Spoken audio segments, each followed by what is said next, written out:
Hello friends, हम बात कर रहे थे विस्कस फ्लूइड डायनेमिक्स की। और विस्कस फ्लूइड डायनेमिक्स में हमने यूनिट नंबर 3 में दो प्रकार के डेरिवेशन फाइंड आउट किए थे। फर्स्ट था हमारे पास ओमान फ्लो और दूसरा था हेमिस फ्लो। ठीक है, उसी प्रकार आज हम बात करने वाले हैं हमारे पास स्टोक्स फर्स्ट प्रॉब्लम की। और स्टोक्स फर्स्ट प्रॉब्लम में हमारे पास क्या होगा कि हमारे पास फ्लूइड फ्लो हो रहा है ना, ऊपर से नीचे की तरफ कोई फ्लूइड आ रहा है और एक्स डायरेक्शन में हमारे पास कोई प्लेन दिया गया है। ठीक है, अब वो प्लेन क्या करेगा, मूव करेगा। तो मूव करने के कारण उसमें हमारे पास जो फ्लूइड है उसके वेलोसिटी में या फिर उसकी पोजीशन में हमारे पास किस प्रकार के चेंजेस आएंगे, उस प्रकार का डिस्कशन हम किस में करेंगे, स्टोक्स फर्स्ट प्रॉब्लम में करेंगे। तो बात करें स्टोक्स फर्स्ट प्रॉब्लम की, तो स्टोक्स फर्स्ट प्रॉब्लम में हमारे पास क्या होगा कि फ्लूइड है वो ना, तो flow due to a plane wall suddenly set in motion, यानी हमारे पास कोई प्लेन दी गई है, ठीक है, एक्स डायरेक्शन में। यदि वो सडनली हमारे पास क्या कर रही है, मूव हो रही है, तो उसके कारण हमारे पास जो फ्लूइड दिया गया है उसमें हमारे पास किस प्रकार का चेंजेस आएगा। तो बात करें कि हमारे पास कोई 2D दिया गया है इस प्रकार से, है ना, इस प्रकार से। ये एक्स डायरेक्शन है और ये वाई डायरेक्शन है। अब क्या करेंगे कि इसमें हमारे पास ऊपर से नीचे की डायरेक्शन में हमारे पास क्या हो रहा है, फ्लूइड का प्रवाह हो रहा है ना। तो फ्लूइड का प्रवाह इस प्रकार से हो रहा है, ठीक है, लेकिन फ्लूइड नीचे की तरफ आ रहा है। अब क्या करेंगे, इस प्रकार से हमारे पास फ्लूइड क्या हो रहा था, प्रवाह हो रहा था, है ना, ऊपर से नीचे की तरफ फ्लूइड क्या आ रहा था, नीचे की तरफ आ रहा था। अब हमारे पास क्या दे रखा है कि हमारे पास कोई प्लेन है और वो प्लेन हमारे किस में है, एक्स डायरेक्शन में, ठीक है, एक्स डायरेक्शन में हमारे पास क्या है, प्लेन है। अब ये प्लेन क्या करेगा, मूव करेगा। मूव करने का मतलब इस साइड में एक्स डायरेक्शन में क्या करेगा, आगे की तरफ बढ़ेगा। तो आगे की तरफ बढ़ने पर जैसे हमारे पास यहाँ पे कोई पॉइंट था या फिर हमारे पास यहाँ पे कोई एलिमेंट था, ठीक है, वो इस तरफ से आ रहा है ना। तो जब प्लेट क्या थी, स्थिर थी, तो हमारे पास फ्लूइड सीधा सीधा नीचे की तरफ आ रहा था। जैसे प्लेट आगे की तरफ मूव होगी तो हमारे पास यहाँ के एलिमेंट है वो और आगे आएंगे, इससे आने वाले और आगे आएंगे। तो इस प्रकार से हमारे पास कोई फ्लूइड नीचे की तरफ आएगा तो वो कुछ उसमें इस प्रकार का चेंजेस होगा कि वो इस प्रकार के एलिमेंट हमारे पास क्या हो गए, आगे की तरफ आ जाएंगे ना। ठीक है, कि भाई पहले यहाँ पे था फ्लूइड, जैसे प्लेट आगे खिसकी तो ये एलिमेंट था वो आगे खिसका, उसके बाद में आगे वाला उस साइड में। तो इस प्रकार से हमारे पास क्या करेगा, जो फ्लूइड है वो हमारे पास प्लेट के साथ में क्या करेगा, मूव करेगा। तो मूव करने के कारण हमारे पास इस प्रकार का कुछ शेप प्राप्त होगी, यानी फ्लूइड जैसे इस साइड से आया और प्लेट जैसे आगे खिसकी तो ये हमारे पास जो फ्लूइड था वो इस हिसाब से आगे की तरफ क्या करेगा, मूव करेगा। तो इस प्रकार का हमारे पास कोई क्या प्राप्त हुआ, कर्व प्राप्त हुआ। ये तो थे डायग्राम।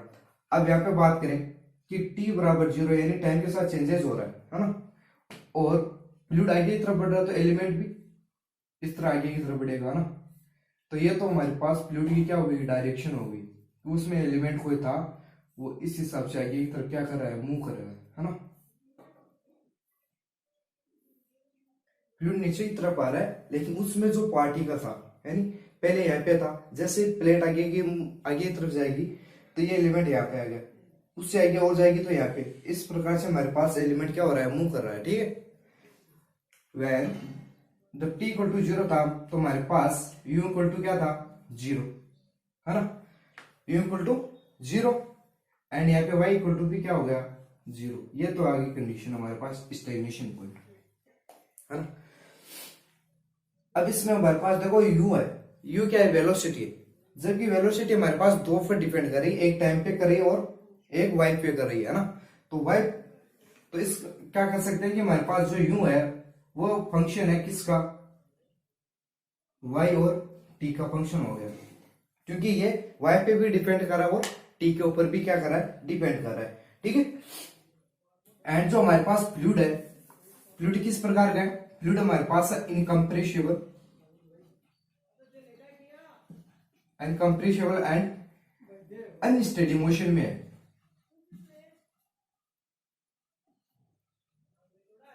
अनस्टेडी मोशन यानी जो लास्ट क्लास में हमने डेरिवेशन किए थे उनमें हमारे पास फ्लूइड किस प्रकार का था, स्टेडी मोशन में था। जबकि अब इस बार हमारे पास किस प्रकार का है, अनस्टेडी मोशन है एंड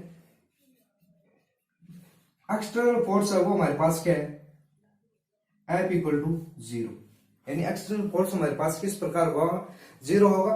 फ्लूइड हमारे पास किस प्रकार से हो रहा है, एक्स डायरेक्शन में, तो यूं तो हमारे पास होगा और v इक्वल टू 0 होगा, है ना। v इक्वल टू हमारे पास क्या होगा, 0 होगा। अब 3D में है, ये किस में हमारे पास 2D में, तो 3D वाले कंपोनेंट सारे क्या होंगे, 0, यानी w इक्वल टू 0 होगा and del upon del z भी क्या होगा हमारे पास, 0 होगा। ये तो आगे कंडीशन। अब बात करें इसकी, तो इसमें क्या करेंगे, let a plane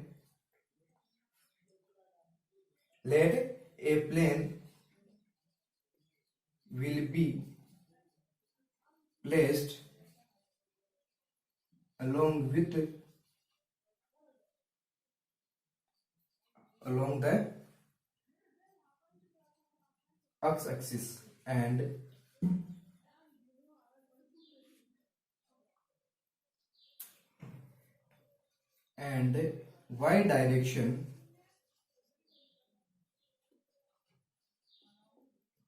y direction take perpendicular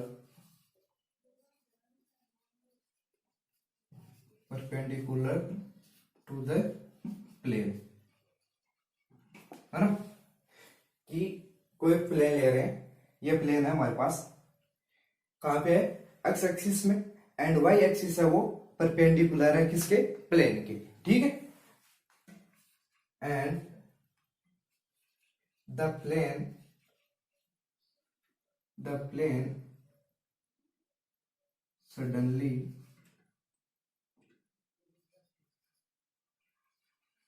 suddenly set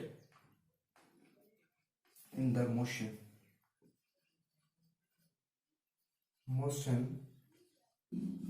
with the velocity u naught, है ना। तो जब ये मोशन करेगा, तो मोशन करने पर हमारे पास कंडीशन आएगी tends to 0, t equal to y equal to 0, then u equal to u naught, है ना। जब हमारे पास जो प्लेन है वो अचानक सेट हो जाता है किस पे, वेलोसिटी u नोट पे, यानी ये प्लेन है वो क्या करेगा, मूव करने लग जाएगा, मूव करेगा तो किस वेग से करेगा, u इक्वल u नोट, ठीक है। नाउ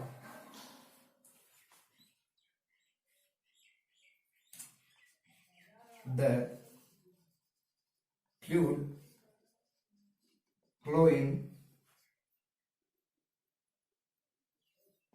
2D, यानी जो हमारे पास फ्लूइड है वो फ्लो किस में हो रहा है, 2D में हो रहा है। Then we know that the equation of continuity, है ना। इक्वेशन ऑफ कंटिन्यूटी हमारे पास क्या होती है, del u upon del x plus del v upon del y equal to 0। Equation continuity हमारे पास क्या होती है, del u upon del x plus del v upon del y equal to 0। अब हम जानते हैं कि हमारे पास फ्लूइड का प्रवाह किस में हो रहा है, x डायरेक्शन में, तो v की वैल्यू हमारे पास क्या है, 0। तो v की वैल्यू 0 आने का मतलब हमारे पास क्या आएगा, del u upon del x equal to 0, ये आ गया। तो इससे हमारे पास क्या कंडीशन निकल के आई कि जो u है वो हमारे पास इंडिपेंडेंट है किस पे, x पे। तो सो u is not depend on x, x पे डिपेंड नहीं करा, है ना। और x पे तो डिपेंड नहीं करा, जबकि हमारे पास फ्लूइड किस में हो रहा है, 2D में, तो x पे डिपेंड नहीं कर रहा है, तो बचा कौन सा, y। तो जो हमारे पास u है वो किस पे डिपेंड करेगा, y पे डिपेंड करेगा। तो अब देखो इक्वेशन ऑफ कंटिन्यूटी आ गई। अब बात करते हैं इसी इक्वेशन ऑफ मोशन की, कि हमारे पास जो फ्लूइड है तो उसमें मोशन किस प्रकार का हो रहा है। तो इक्वेशन ऑफ मोशन की बात करें,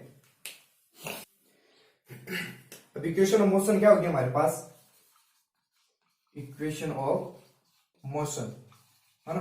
तो इक्वेशन ऑफ मोशन हमारे पास क्या होती है, del u upon del t, u del u upon del x plus you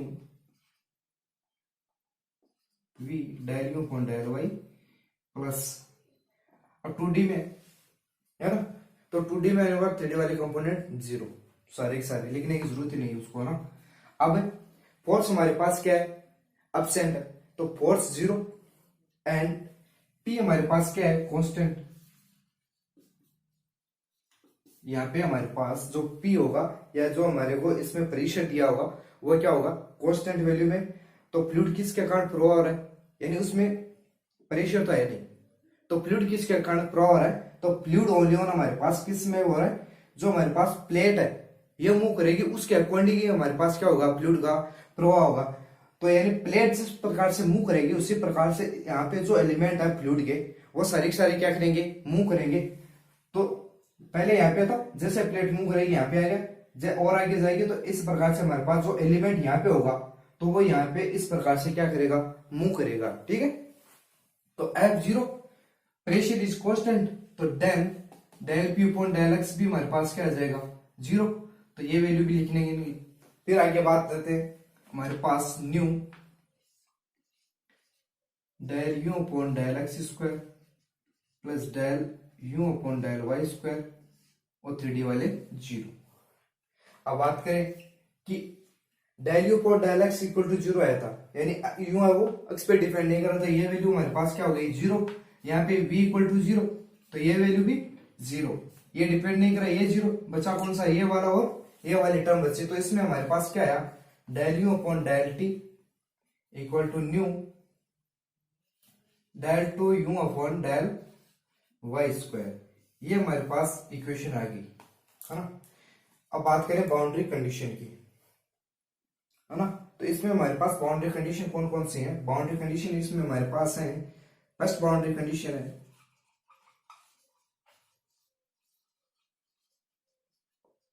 boundary condition. तो बाउंड्री कंडीशन इसमें हमारे पास when t equal to 0 and y equal to 0 दे रखा, तो u इक्वल टू हमारे पास क्या आएगा, 0। Then t tends to 0, y equal to 0, u equal to u naught, and t tends to 0 and y tends to be 0, तो u equal to 0, infinite है ना। अब देखो बात करें इन कंडीशन की, तो ये हमारे पास था जब t क्या था, 0, t 0 होने का मतलब जो हमारे पास प्लेन था वो क्या नहीं है, मूव नहीं है ना, प्लेन क्या करा, मूव नहीं करा, तो v इक्वल टू 0 हो गया, t इक्वल टू 0। अब बात करें जैसे जैसे हमारे पास टाइम बढ़ेगा, तो टाइम बढ़ने पे है ना, तो हमारे पास क्या होगा कि टाइम बढ़ेगा तो y की वैल्यू हमारे पास जैसे 0 है ना,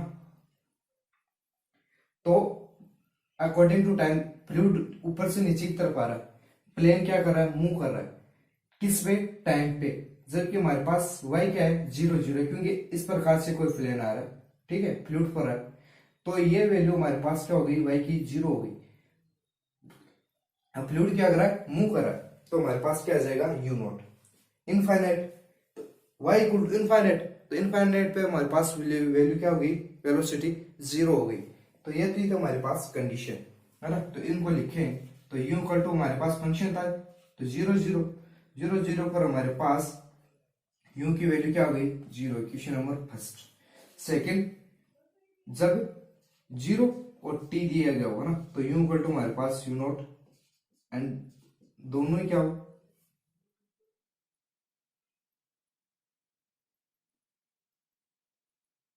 y एंड t 0, तो ये हमारे पास क्या आ जाएगा, इनफाइनाइट, है ना। ये वैल्यू आ गई हमारे पास इक्वेशन नंबर 2, इक्वेशन नंबर 3। ये तीन कंडीशन हमारे पास बाउंड्री कंडीशन की, ठीक है। अब हमारे पास बात करते हैं इस इक्वेशन की। इस इक्वेशन में हमारे पास वैल्यू यू और, है ना, ये इक्वेशन दी गई, तो इसको सोल्व करें, तो इसको सोल्व करने पर हमारे पास क्या है कि यू की वैल्यू लेट करें, कि लेट यू, है ना। जैसा कि हमने पिछले क्लास में जो दो डेरिवेशन किए थे उसमें हमारे पास जो एफ आया था उसकी वैल्यू क्या करते थे, हम लेट कर रहे थे।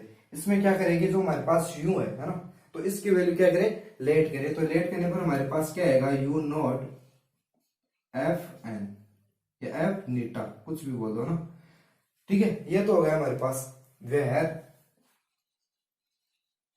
नीटा इक्वल टू क्या आ गया हमारे पास y/2 रूट न्यू टी। ये हमने क्या किया है, लेट किया है कि हमारे पास जो u है, u की वैल्यू हमारे पास क्या आएगी, ये आएगी। अब क्या करें कि u का एक बार तो t के सापेक्ष डिफरेंशिएशन कर दें और एक बार u का 2 टाइम्स y के सापेक्ष क्या कर दें, डिफरेंशिएशन कर दें, और दोनों की वैल्यू इसमें पुट करें तो हमारे पास u की वैल्यू क्या आ जाएगी। ठीक है, तो इसमें हमारे पास u की वैल्यू फाइंड आउट हो जाएगी। तो आइए करते हैं। ये आ गई हमारे पास u की वैल्यू, है ना। तो u की वैल्यू हमारे पास क्या है, u नॉट एफ नीटा, और वेयर नीटा इक्वल टू क्या आ गया, y/2 और न्यू टी, है ना। तो अब इसका क्या करेंगे, डिफरेंशिएशन। तो differentiation with respect to t, है ना। तो टी के सापेक्ष करें तो हमारे पास देखो del u upon del t, u naught f dash dot, या फिर मल्टीप्लाई नीटा की करेंगे ना, ये फंक्शन है तो फंक्शन होने का हमारे पास क्या आएगा, डेल नीटा अपॉन डेल टी आएगा। तो इस डेल अपॉन डेल टी का क्या करें, डिफरेंशिएशन। तो ये हमारे पास क्या है, डेल नीटा अपॉन डेल टी। इसका डिफरेंशिएशन करने पर देखो ये वैल्यू आ गई हमारे पास y/2, है ना। टी के सापेक्ष करें तो ये वैल्यू हमारे पास क्या होगी, कांस्टेंट। ये वैल्यू हमारे पास क्या है, रूट न्यू बार, और 1 अपॉन डेल टी की करेंगे तो 2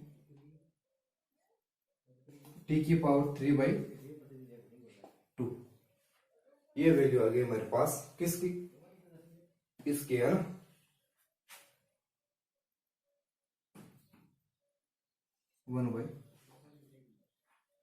इसको सोल्व करें तो इसको सोल्व करके यहाँ पर लिखें तो हमारे पास क्या आ गई, इसकी वैल्यू माइनस का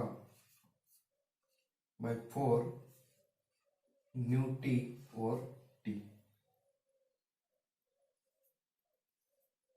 है ना। अब देखो ये वैल्यू हमारे पास किसकी है, y/t की, और ये वैल्यू देखो आ रही है ना।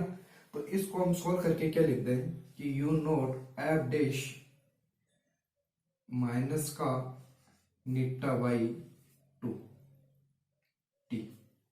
ये वैल्यू आ गई हमारे पास किसकी, del u upon del t की, है ना। अब बात करें आगे,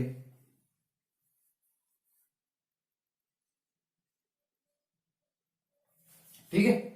अब बात करते हैं del u upon del y की। तो del u upon del y, del u upon del y. तो del upon del u y की करें तो यू नॉट एफ डैश, अब नीटा का क्या करेंगे, डिफरेंशिएशन किसके रेस्पेक्ट में, y के रेस्पेक्ट में। तो y के करेंगे तो ये वैल्यू 1 हो गई, और हमारे पास क्या आ गई, न्यू टी। अगेन करें तो del 2u upon del y square, है ना। तो u naught f double dash y, और ये 2 4, और ये वैल्यू हमारे पास क्या आ गई, न्यू टी। ये वैल्यू आ गई। अब ये वैल्यू और ये वैल्यू क्या करेंगे, इसमें पुट करें तो पुट करने पर हमारे पास क्या आएगा, del u upon del t, del two upon del y. तो इसमें पुट करने पर हमारे पास आएगा u naught f dash minus का नीटा 2t equal to nu u naught f double dash for nu t, है ना। तो देखो इससे तो ये कट गया, न्यू से न्यू गया, और यहां से टी गया, और ये बच गया हमारे पास 2। तो सॉल्व करने पर हमारे पास क्या आया, माइनस का f dash eta equal to f double dash 2। ये वैल्यू आ गई। तो ये वैल्यू इसमें रखें, देखो एक साइड में ले आए, एफ डबल डैश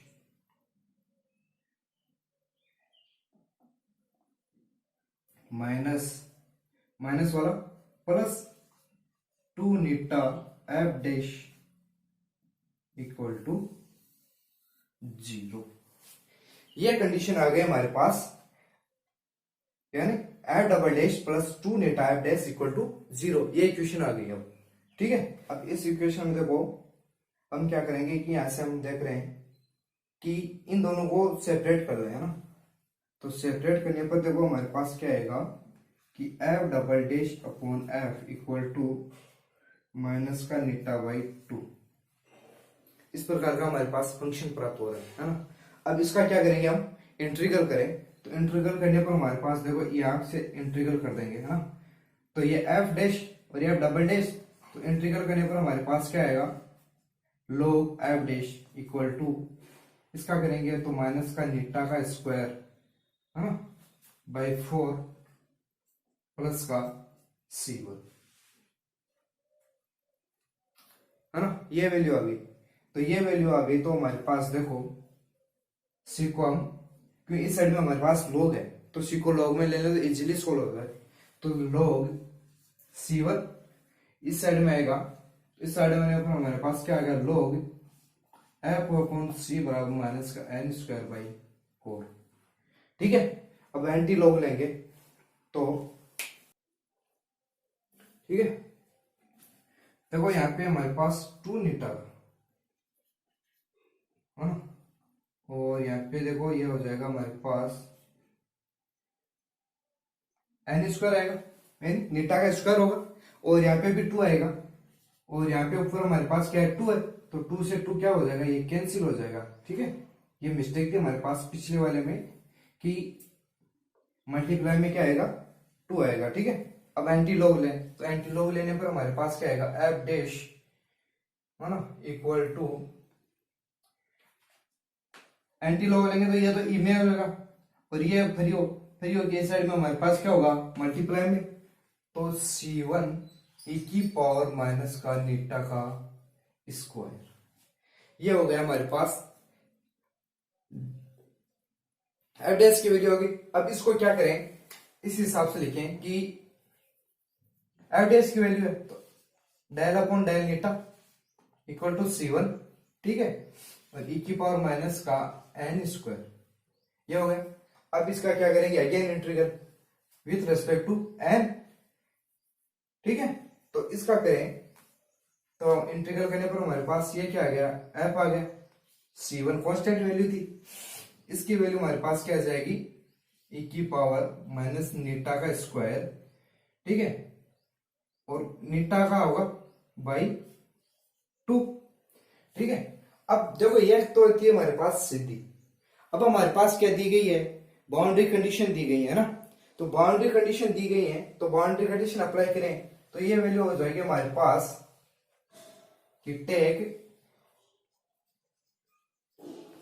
नीटा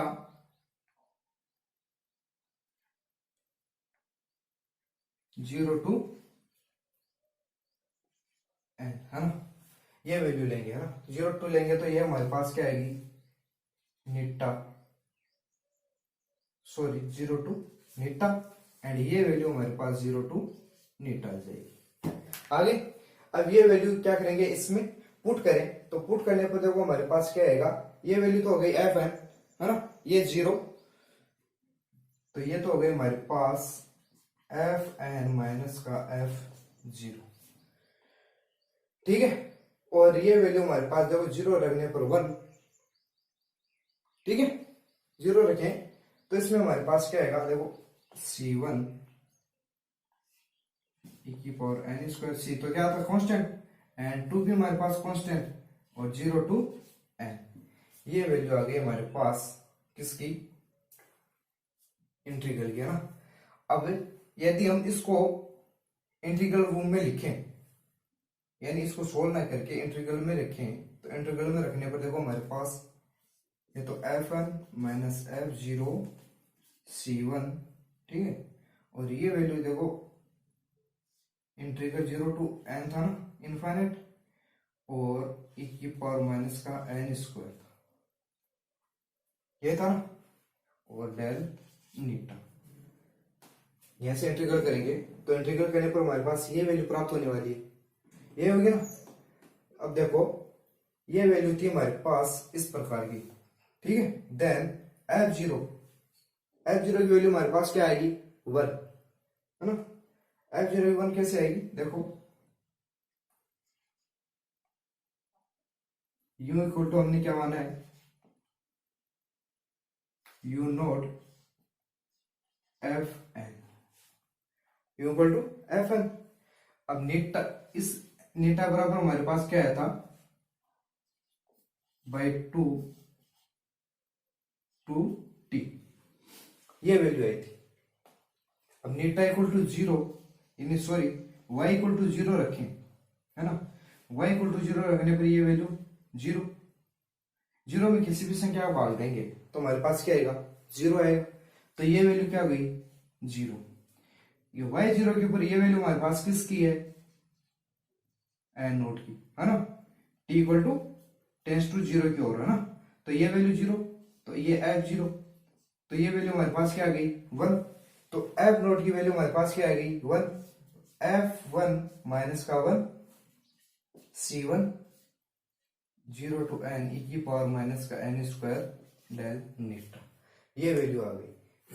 ठीक है, अब देखो कि टेकिंग, है ना, ये वैल्यू है, इसमें हम नीटा इक्वल टू क्या करें, इनफाइनाइट। नीटा इक्वल टू क्या करें, इनफाइनाइट करें। तो इनफाइनाइट करने पर हमारे पास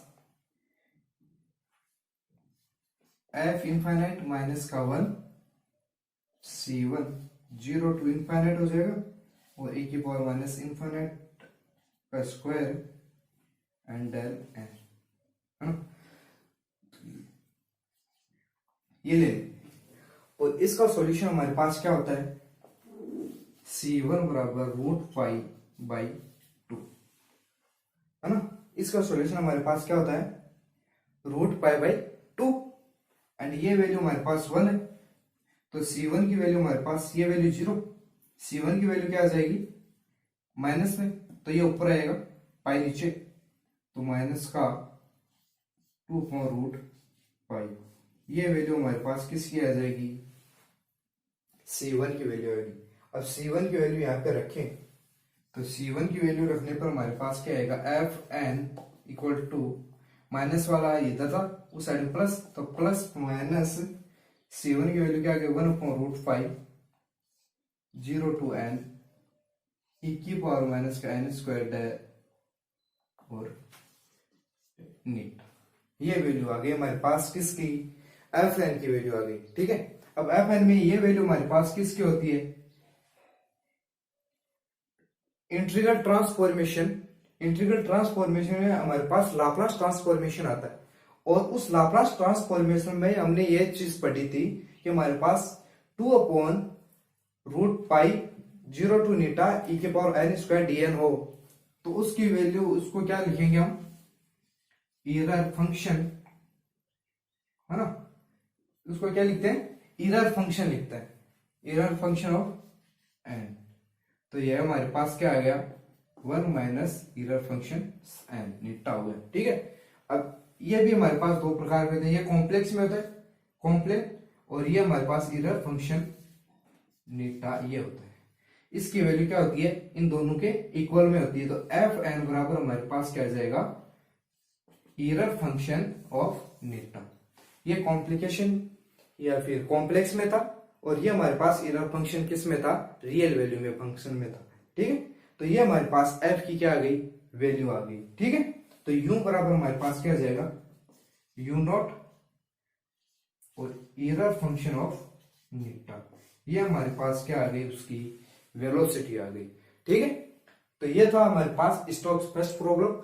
अब बात करेंगे कल स्टोक्स सेकंड प्रॉब्लम की। तो सेकंड प्रॉब्लम में हमारे पास क्या होगा कि डेरिवेशन में पूरा हो रहा था, है ना, कि एक्स एक्स डायरेक्शन में जो हमारे पास प्लेन दिया गया था वो only on x x direction में क्या कर रहा था, मूव कर रहा था।